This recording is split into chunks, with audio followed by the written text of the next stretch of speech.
Hi everyone, welcome to Mayport, just outside Jacksonville in Florida. This is a naval base of the US Navy. Behind me is USS Cooperstown, the latest littoral combat ship, freedom type of the US Navy. Contrary to popular belief, the US Navy is not getting rid of all its LCSs. I'm here to find out more with two commanding officers of freedom type LCSs, including the commanding officers of USS Cooperstown. Let's get aboard.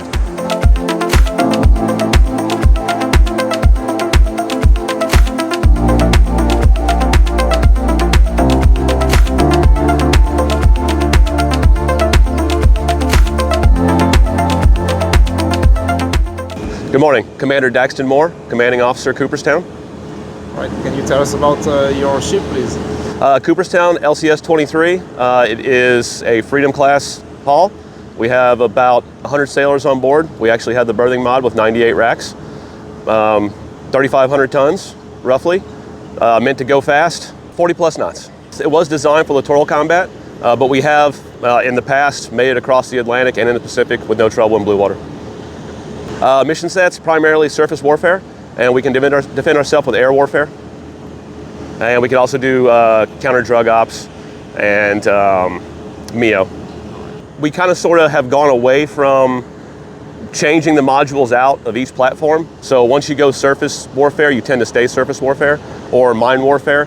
The ASW option is no longer an option.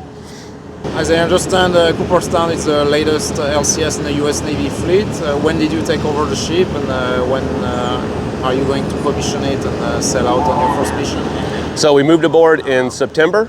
I officially took command in November. In between September and November, we did sail around through the Great Lakes, came out by Nova Scotia, and then came south down to Mayport. She is fully operational. Commissioning is sometime later this year. It has yet to actually be officially set, but we're looking forward to it later on this year, and we are ready to get underway anytime. All right, so the Mark 110 behind me is our primary anti-surface battery, as well our main sensors. We have the SPS-80 and 2 surface search radars. All right, Commander, can you tell us about the namesake of the ship? So USS Cooperstown is named after Cooperstown, New York. It's the location of Baseball Hall of Fame. In particular, it's named after the 70 members that are in the Baseball Hall of Fame that were also veterans. One of those veterans, Bob Feller, he's the only Chief Petty Officer that's in the Baseball Hall of Fame, and he was a gun captain in the Atlantic during World War II. All right, Commander, where are we now? We're on the bridge of USS Cooperstown. Okay. Can you guide us through the workstations for each of your sailors? So it's a little bit different than a traditional setup. We have officer of the deck, junior officer of the deck, engineering, and then the XO chair and the CO chair right there, and that's it, as opposed to a destroyer or a cruiser where you'll have a lot more stations up here. So the junior officer of the deck, basically they have to do a lot more jobs than the typical junior officer of the deck does on board a conventional ship like a cruiser or destroyer. They have to deal with all the announcements, radar, navigation, while taking a look out the window constantly. They also have to repeat back the reports from the RCO for engineering, and the end result is a much more experienced sailor, more seasoned, at a junior level. If, for example, I have a couple of first classes that actually stand junior officer of the deck, where that position is normally reserved for officers on board destroyers and cruisers. Commander, since you're standing next to the combinators that gives power and steers the water jets, can you tell us the current situation regarding the combining gear? We all know that the earlier Freedom type LCSs had issues with those. What's the situation, especially with Cooperstown?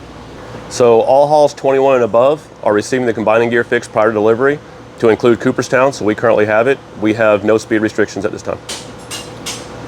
Smoke lamp is out.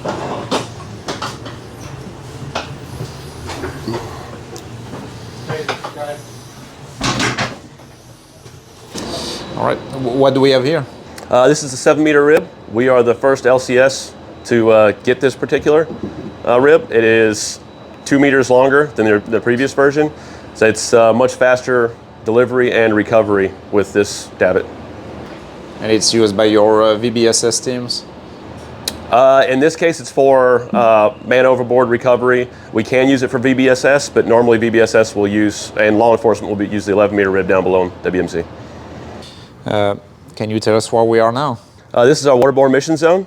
We're able to house two 11-meter ribs, one in the stow, one off to the side, can be moved by the crane above, and this is where we would send out law enforcement or VBSS teams. And so the stern doors open and launch the RHIB directly in the water? Yes, the stern doors would open up, and this ramp lowers, and we can launch the 11-meter rib, and then as they recover, we keep the doors open, and they come drive right back in, right back into the stow. And over to your right, there's another large modular area. What is it used for? There are two different areas. Reconfigurable space number 1, or Recon 1, which is already up forward, and all the way up forward, and then Recon 2, which is in between us and there. And those can be configured for any additional gear that we need to carry.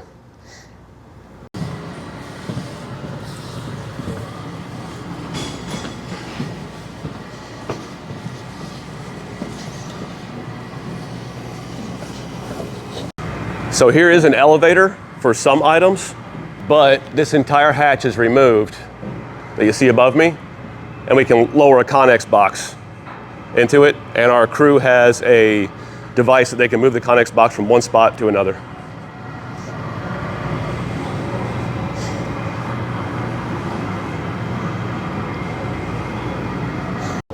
All right, Commander, can you tell us a little bit about the CRAM? So CRAM behind me is our primary air defense capability. So it's for self-defense of the ship against incoming anti-ship missiles? Yes, self-defense of the ship against incoming anti-ship. Can you strike surface targets with it? Not at this time. And you're now on the flight deck. What kind of helicopters, man or unmanned, can you accommodate?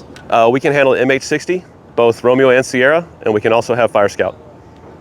And the Fire Scout, so the VTOL UAV, do you use it for which kind of missions? Anything littoral combat. We can use it for sensors to give us a better picture over the horizon. So like a remote sensor kind of thing? Correct.